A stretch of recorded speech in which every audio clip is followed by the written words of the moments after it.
Good morning. Welcome to our seminar today on examining the Social Security Windfall Elimination Provision and the Government Pension Offset.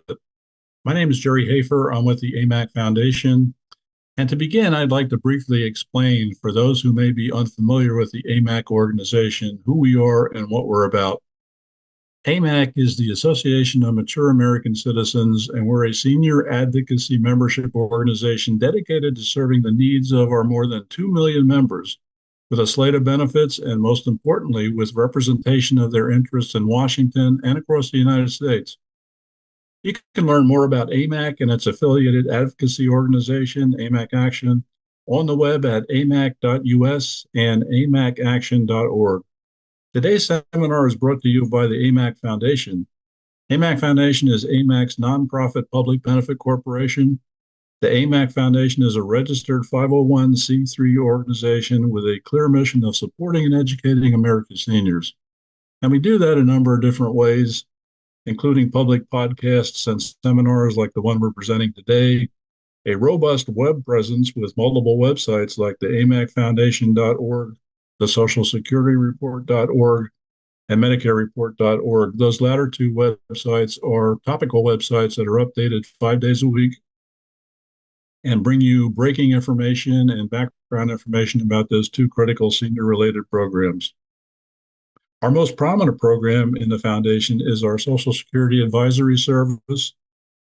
That's a service that's offered free to the public that has served more than 33,000 folks needing guidance in making the critical decisions facing them as they enroll in Social Security. Our staff of trained and certified advisors provides counseling service on demand and has accumulated a wealth of knowledge needed to provide assistance to people frustrated with Social Security's rules, regulations, and complexities.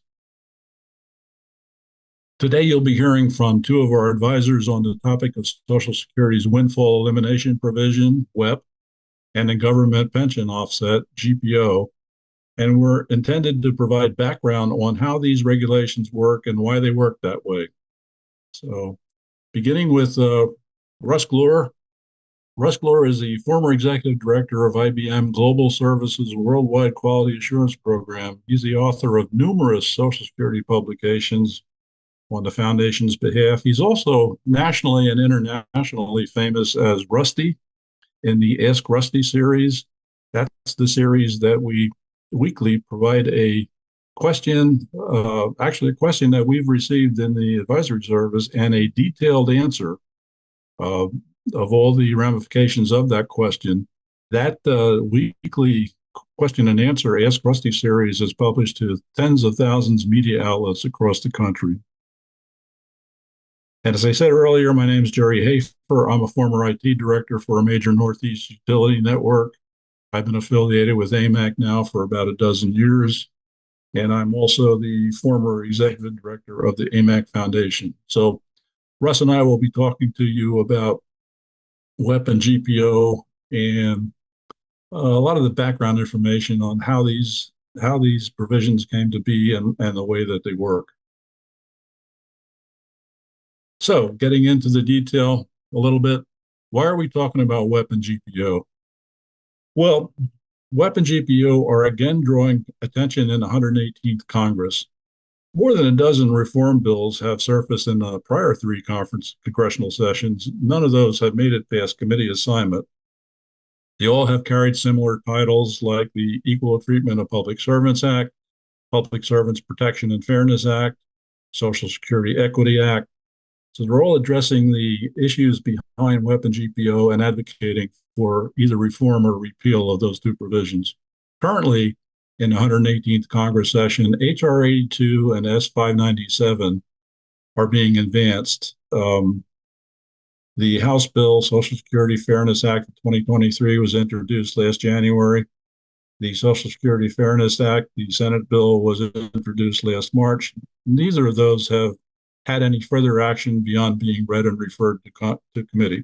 But they are getting a lot of press these days as organizations advocating the repeal of WEP and GPO become more demonstrative in their interest in repealing these acts. So a little bit of history. We want to provide you some background on where these provisions came from before we get into how they work and why they work that way. So, under Section 218 of the Social Security Act, government entities are given the opportunity to exempt certain positions from Social Security participation. This means that exempted employees do not pay Social Security payroll tax, FICA tax as it's known, on earnings from that work. And their employers, the governments, do not match the FICA contribution like employees in Social Security covered jobs are required to do.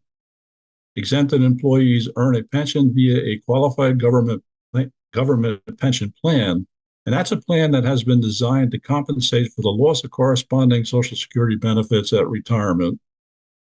One of the complaints we hear most often at our advisory service is that the eventual reduction in benefits resulting from application of the WEP and GPO formulas is unexpected, even though affected employees exempted from Social Security participation are advised of the consequences of not participating in Social Security. They're also advised that only wages earned in employment covered by Social Security can earn the exempted employee Social Security benefits. They're also supposed to be advised that Social Security spousal and survivor benefits may likewise be affected. We're going to get into the surprise element a little bit later and what state agencies and government agencies are supposed to do compared to what they actually do. So we're going to discuss that later. WEP comes into the picture because many exempted employees elect to also work in jobs covered by Social Security. And as noted, wages earned in employment covered by Social Security can earn the exempted employee Social Security benefits via the wages on which they were assessed payroll tax, the FICA tax.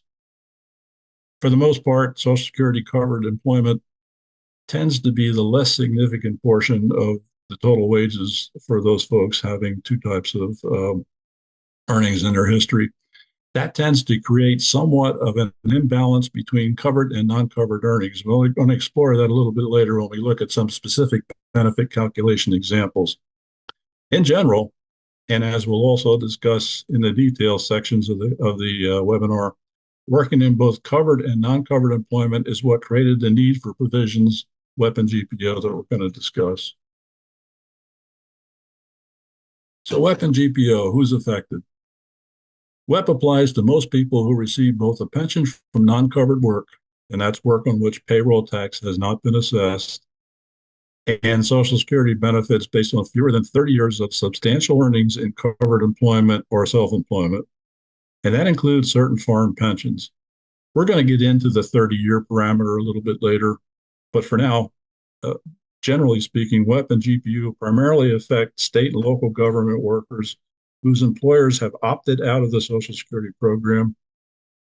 It also affects federal employees hired before January 1st, 1984, who are covered by the Civil Service Retirement System, CSRS, and also employees of nonprofit organizations prior to January 1st, 1984. So to summarize, WEP affects Social Security benefits for anyone who has a non-covered pension, including Social Security beneficiaries with a foreign pension, older federal retirees, and anyone else with a pension earned without contributing to Social Security. GPO, on the other hand, affects spousal benefits rather than the worker's Social Security retirement benefits. The effect of GPO is to reduce the Social Security spouses or surviving spouses benefits for those who also receive a pension based on federal, state, or local government employment not covered by Social Security, meaning that it is not based on wages taxed by Social Security. Specifically, GPO applies to spouses who qualify for Social Security spousal benefits on their spouse's work record in covered employment, plus their own Social Security retirement or disability benefits based on their own work record in government employment not covered by Social Security. This is where dual entitlement, the dual entitlement issue of Social Security comes into play, and we're going to be exploring that a little bit later too. So who's affected? As the chart shows, of the total 66 million Social Security beneficiaries today, very small portions are affected by GPO and WEP. About 3% are affected by WEP, and about 1% are affected by GPO. So although the portion is relatively small, statistically, when you look at the graph, it's relatively small. The individual impact, though, can be fairly significant, as you'll see in some of the examples we're going to discuss. Our advisory service has responded to many requests, thousands actually, for help when dealing with the WEP and GPO question.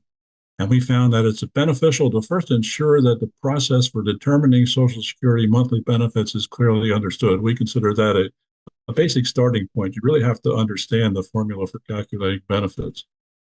So let's look quickly at the standard formula. It begins with first determining the average Social Security covered earnings over the course of a worker's career and restating those earnings in current dollars. That's step one, and it results in something called average index monthly earnings, or in Social Security language, that would be referred to as AIME, A-I-M-E, average index monthly earnings. This is the monthly average of the highest 35 years of index earnings on which FICA tax has been paid. Index simply means that the worker's earnings have been historically adjusted to account for inflation that occurred during the 35-year career. Once AIME is determined, the second step is to apply a mathematical formula to determine the worker's primary insurance amount. That's called PIA, which is the basic benefit the worker is eligible for at full retirement. So those are the two key acronyms to keep in mind as we talk about the formula, AIM and PIA. PIA, once it's determined, allows for calculation of the income replacement rate, and that's a key component of understanding WEP. The income replacement rate is the amount of the Social Security benefit that will replace the worker's average pre-retirement earnings. The income replacement rate basically reflects the Social Security premise of progressive design, a design that calls for lower wage earners' benefits to be higher than those with higher earnings. I think this will become clear as we look at some actual examples. So I'd like to begin by looking at some of the way the math works out. Step two in the process after AIM is calculated is, as I said, is to determine PIA.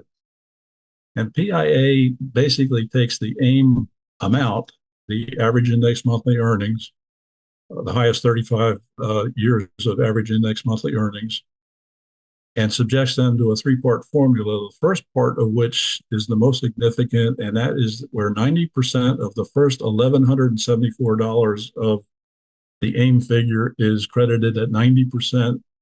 Then the second piece, which represents the earnings from $1,174 to $7,078, is credited at 32%. And the final piece, the earnings over $7,078, is credited at 15%.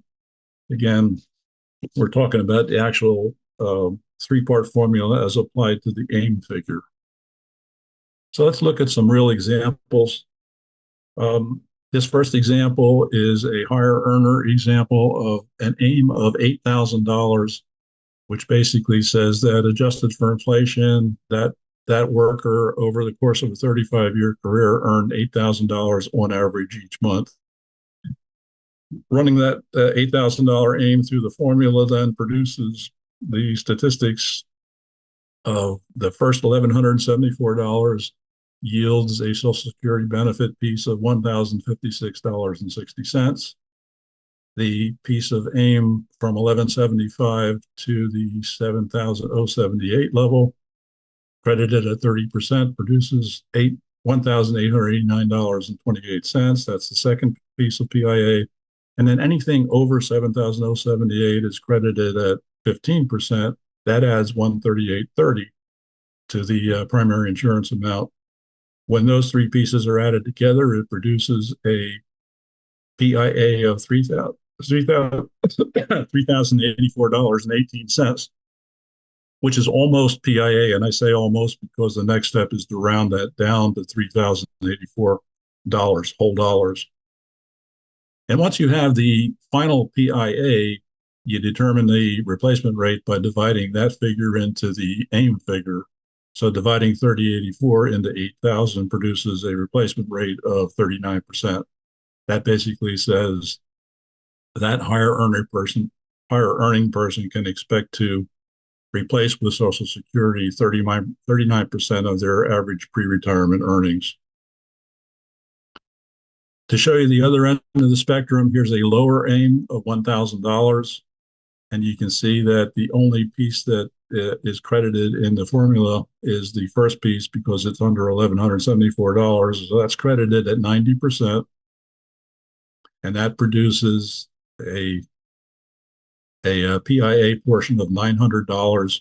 And working down through the formula, you see that that's a replacement rate of 90%. Again, the $900 divided into 1,000 gives you the replacement rate of 90%.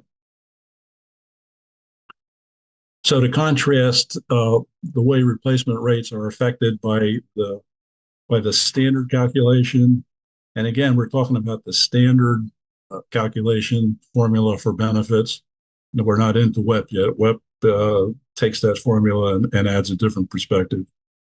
But if you look at the high income person, that high income person has a replacement rate of 39%. A middle income person of a $4,000 aim has a benefit replacement rate of 49%. And then the low income person has a replacement rate of 90%. So that just gives you a quick feel for how the replacement rates vary. And what I'd like to do now is begin to get into some of the details of, first of all, WEP. We're going to talk about WEP first and then GPO. But remember that the examples that I just showed you were based on the standard formula for calculating benefits. Now we're going to get into how the WEP provision affects those standard benefit calculation processes. And I'd like to introduce Russ Glure at this point to take us into the details of WEP. Thank you, Jerry. Just to kind of a lead in to go back, just a couple of reminders. The windfall elimination provisions refers specifically to how someone who has a non-covered pension, how their Social Security retirement benefit is affected. The GPO is completely different. It's a completely different formula and affects spouses and surviving spouses and ex-spouses who personally have a non-covered pension and then become entitled to a benefit as a spouse or a surviving spouse. So they're really windfall elimination provision. WEP affects Social Security retirement benefits for those who have a non-covered pension. GPO affects those who have a non-covered pension and also have a survivor or a spousal benefit. So the other important point is the replacement rate that is definitely weighted. The progressive design of Social Security is definitely weighted to lower income workers. That is to say, lower income workers have more of their pre-retirement income replaced than higher income workers. So moving on, WEP was enacted in 1983 to equalize how benefits are paid to all workers.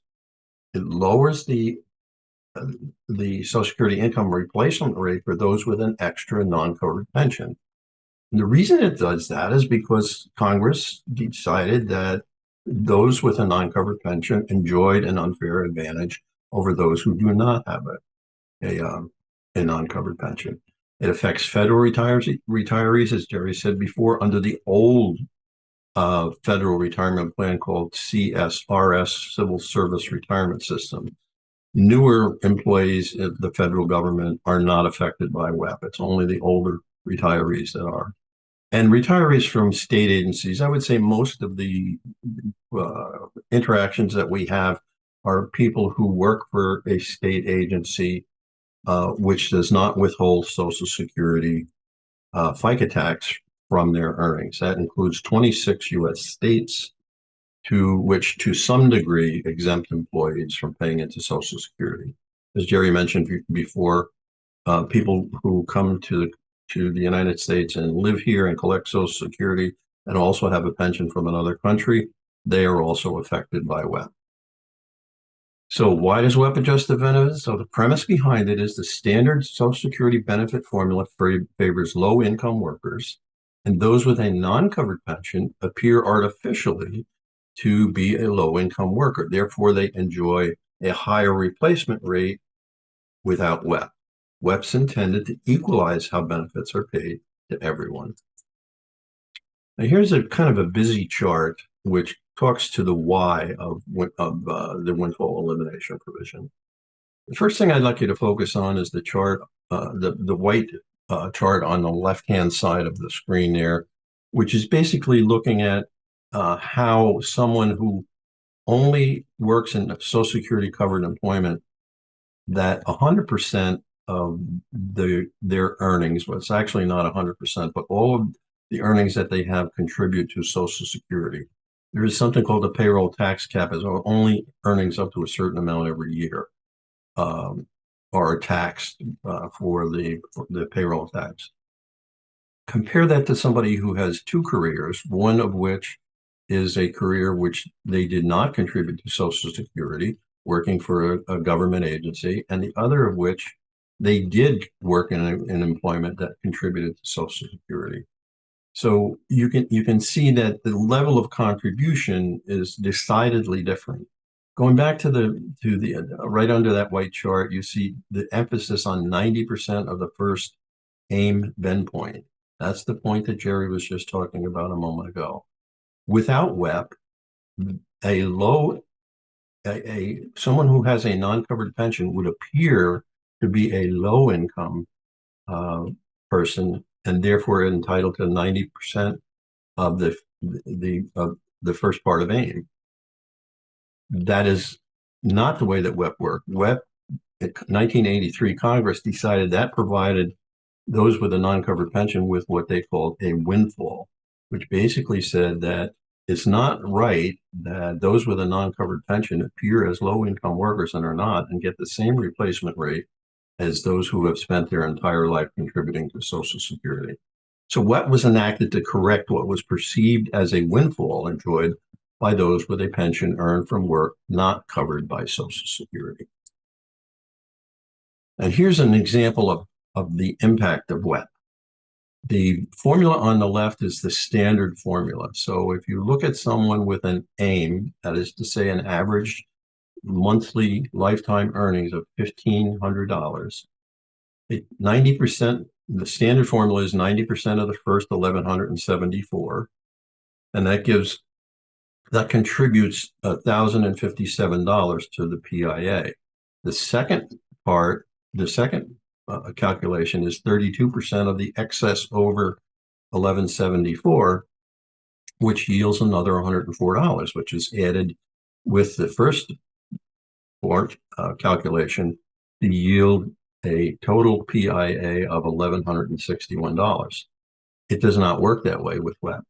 WEP uses a different formula. Instead of 90%, for those who have 20 years or less of contributing to Social Security through substantial earnings, they only get 40% of the first $1,174. So that's a big difference.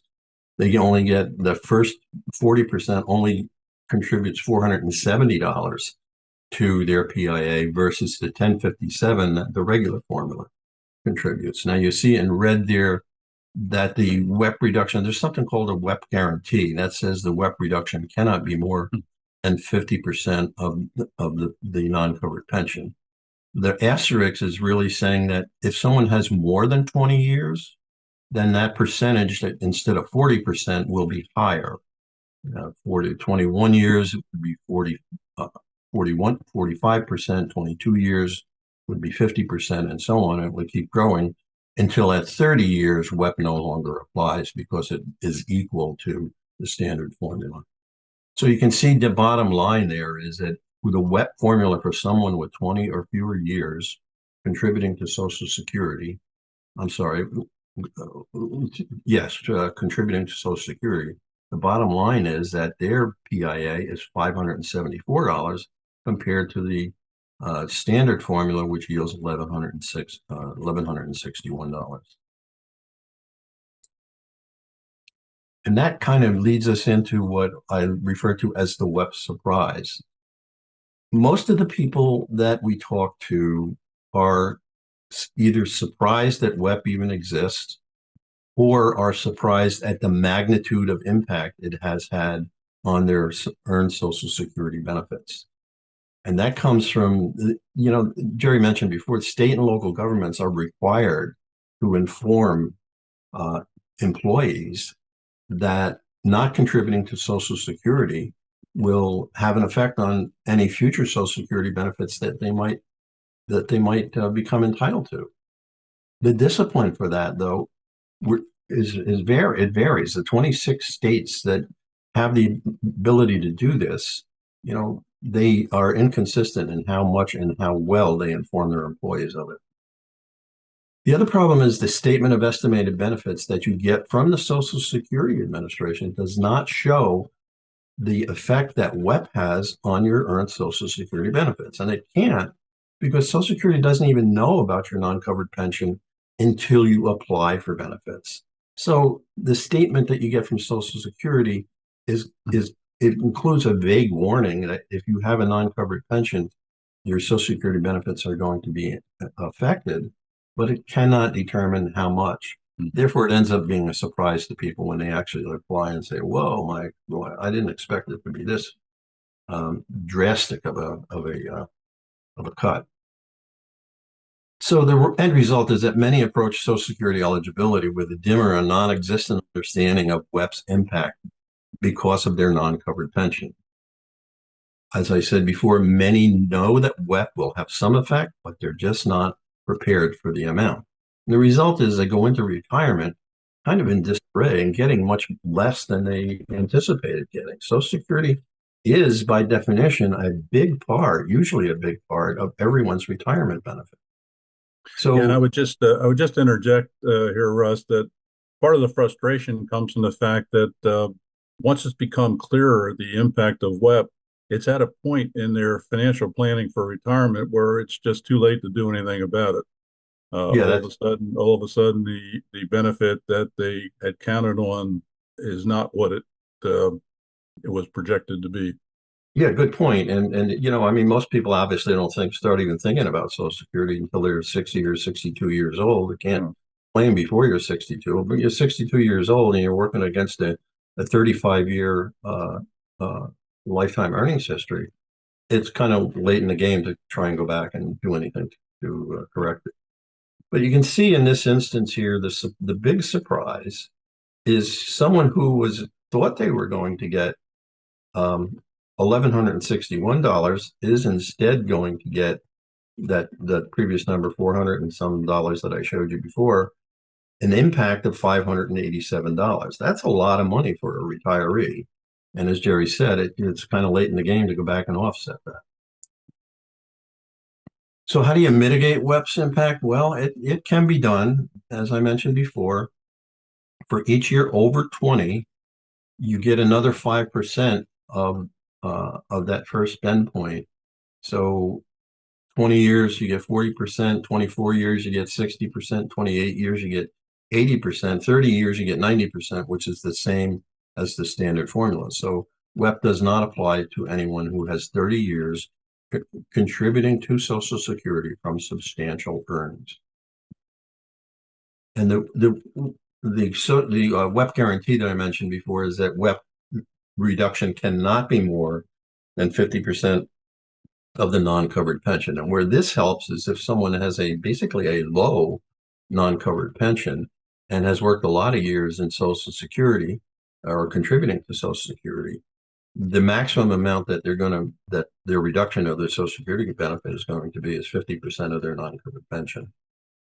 And surprisingly, many people think that they're not going to get any Social Security benefit because of WEP. Fact of the matter is, WEP cannot eliminate a Social Security benefit. It can only reduce it. So the arguments pro and con, well, WEP opponents say WEP's unfair because it reduces benefits that were rightfully earned, and that WEP penalizes first responders in many, the 26 states I mentioned before, which include law enforcement, includes those who we view as our heroes. It includes law enforcement officers, firefighters, and EMTs. And in 13 states, it includes educators, teachers. So, we consider all of those people kind of our are heroes, if I can use that term, the ones that are affected by WEP that we respect so much. The WEP proponents say, however, that WEP equalizes how benefits are paid to everyone. WEP avoids overpaying those with a pension earned outside of the Social Security.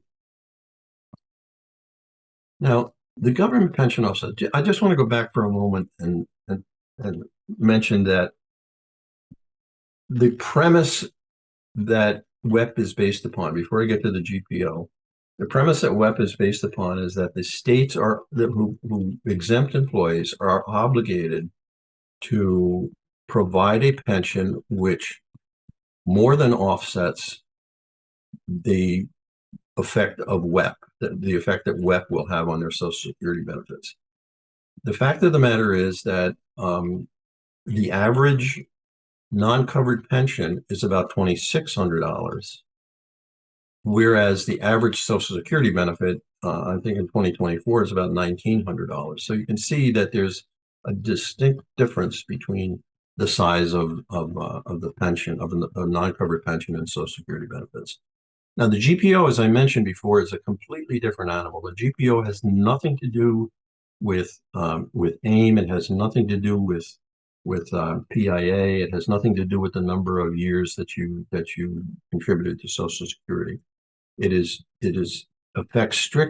Affects only spouses and survivors, and by spouses and survivors, that could include ex-spouses if they were married long enough, and only those who receive a non-covered pension without contributing to Social Security. The GPO reduces the Social Security benefit for a spouse or a surviving spouse by 2/3 of the value of the non-covered pension. That's the key right there. 2/3 of the value of the non-covered pension has nothing to do with AIM or PIA or any of that. Foreign pensions do not cause the GPO to apply. So there's this thing called dual entitlement role, and basically what that says in the normal circumstance for Social Security, a worker who is entitled to two benefits, in other words, they're duly entitled, they will get both benefits, but one will offset the other. In other words, if they're entitled to a Social Security retirement benefit and they become entitled to a survivor benefit, which is higher, their Social Security retirement benefit is paid first and then supplemented by an auxiliary amount to bring their payment up to what they're entitled to as a surviving spouse. So the GPO's premise is that a non-covered pension is equivalent to the normal Social Security retirement benefit. And the GPO uses 67%, 2/3 of a non-covered pension as the person's retired worker benefit. When a normal surviving spouse benefit is calculated, they use 100% of the person's Social Security retirement benefit to offset the survivor benefit. Now, here's a couple of examples. I'm going to compare normal calculation to GPO. When the survivor benefit is less than the retirement benefit, the person gets their survivor benefit amount, and it's offset by 100% of their retirement benefit. In this case, there's no auxiliary amount, there's no extra amount, so they get only their own Social Security retirement benefit. Compare that to when the survivor benefit is more than the retirement benefit, they get their survivor benefit amount, which is $2,000, minus their own Social Security retirement benefit, so they get $1,000 off of the $2,000, leaving an auxiliary amount of $1,000, but they get back their 100% retirement, so they get $2,000. In other words, they get the higher of the two. Now, contrast that with how it works for GPO. And you need to remember what I said before. The Social Security considers the non-covered pension as something equivalent to a Social Security retirement benefit. In that case, if the survivor benefit is 2,000 and 2/3 of the non-covered pension is 2,000, there's no auxiliary amount, so therefore the person gets 100% of their non-covered pension, and they get no additional amount as a survivor. Now, when the survivor benefit is more than the retirement benefit, in the case of GPO, if it's more than the non-covered pension, the survivor benefit amount is 2,000. 2/3 of the non-covered pension instead of 100% of the non-covered pension as above leaves means a reduction of $667 instead of $1,000, which means that the auxiliary amount is 1,333 added to their non-covered pension yields a total benefit amount of 2,333. So you can see that in that instance, the GPO yields a better result than those who do not have a non-covered pension. So GPO also affects spouse benefits. Previous examples were survivor benefits. GPO also affects spousal benefits. That is to say, when both partners are living and there's a low earning spouse or a spouse with either low Social Security benefit or no Social Security benefit, the GPO will apply to the one with the lower amount. But it only applies when that spouse who has the lower amount is also receiving a non-covered pension.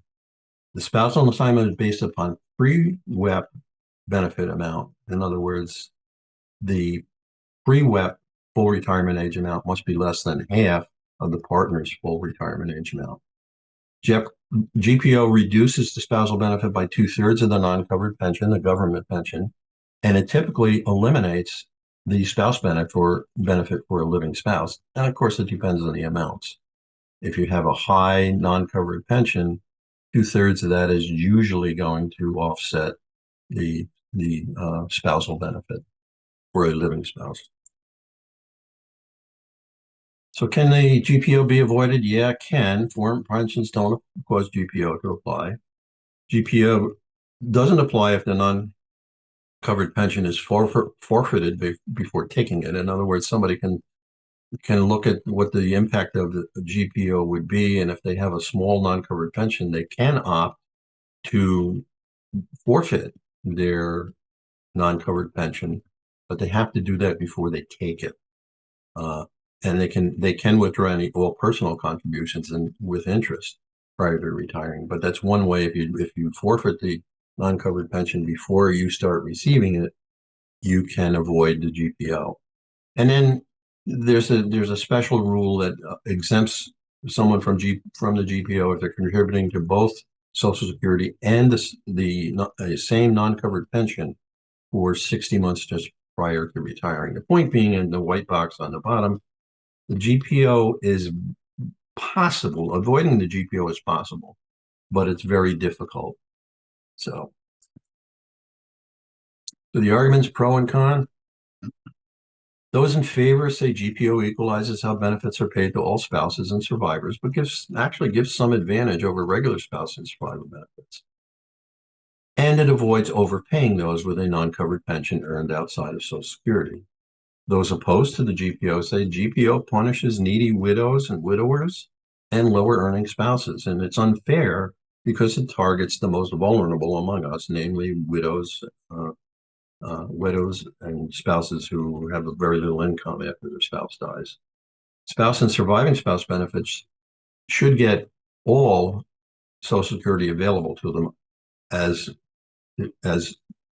said by those who oppose GPO. Okay, so just wrapping up quickly, our objective with this seminar was basically to provide some objectivity on the issue. There are a lot of discussions that go on about WEP and GPO without fully understanding the way that they work and why they work that way. So that's what we tried to do. We tried to explain why the provisions were enacted and basically how they actually will work to adjust benefits. And we think there are some factors that contribute to the emotional side of the argument. And as I mentioned earlier, that being that the financial impact of the effects on retirement plans is often, first of all, not anticipated. And second of all, when it's realized, It's at a point where it's just too late to really do anything about it. The information that was provided in advance that basically alerted people to how WEP and GPO will affect them might have been delivered, 35 years earlier. And so it could have been either not understood completely in the beginning or forgotten, frankly. So we just wanted to give this seminar to give some additional perspective on these two provisions and the way that they work and why they work that way. So that was our objective. And so the question becomes, are WEP and GPU fair? And our position is you decide. We're just trying to provide some background here on how they work and why they work that way. So thank you for joining us. We appreciate your time. And this is part of an ongoing seminar series that we operate at the foundation. And you can find out more about those events on the foundation website, amacfoundation.org, on the events page. And I would also, again, encourage you to stay tuned to our Social Security Report.org website, where we post information daily about Social Security, things that are happening in Social Security, as well as Medicare report and healthcare. So with that, I'll say thank you and stay tuned for more seminars of this type.